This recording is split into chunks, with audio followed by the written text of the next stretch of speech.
এখন কি করবেন আপনারা যাদের মেয়ের বিয়ে হয় না, দীর্ঘদিন যাবত বিয়ের চেষ্টা করতেছেন, বিয়ে হচ্ছে না, আপনারা কি করবেন?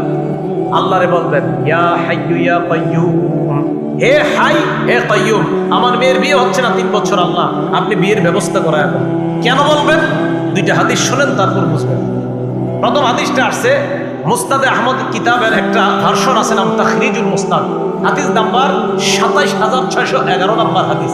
এই হাদিসের বর্ণনাকারী আসমা বিনতে ইয়াজিদ রাদিয়াল্লাহু তাআলা আনহা, তিনি বলেন, সামিআতু রাসূলুল্লাহি সাল্লাল্লাহু আলাইহি ওয়াসাল্লাম ইয়াকুল ফি হাযিহিল আয়াতাইন ফি সূরাতিল বাকারা সূরাতি আলি ইমরান, নবীজিকে আমি বলতে শুনলাম সূরা বাকারার 255 নাম্বার আয়াত, আল্লাহু লা ইলাহা ইল্লা হুয়াল হাইয়ুল কাইয়্যুম, এই আয়াতের ব্যাপারে শুনলাম।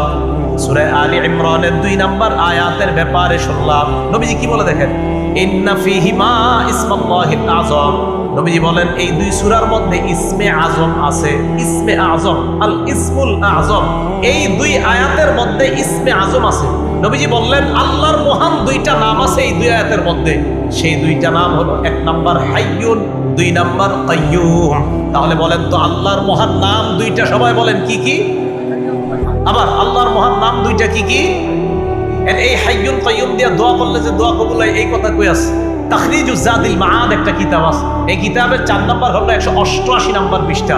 নবীজির সাহাবা আবু উমামা রাদিয়াল্লাহু তাআলা আনহু বলেন, ইসমুল আযম আল্লাযী ইযা দুইয়া বিহি আজাবা, আল্লাহর মহান 2টা নাম হাইয়ুন কাইয়্যুম নিয়ে বান্দা যখন দোয়া করবে, সাথে সাথে দোয়া কবুল হয়ে যায়।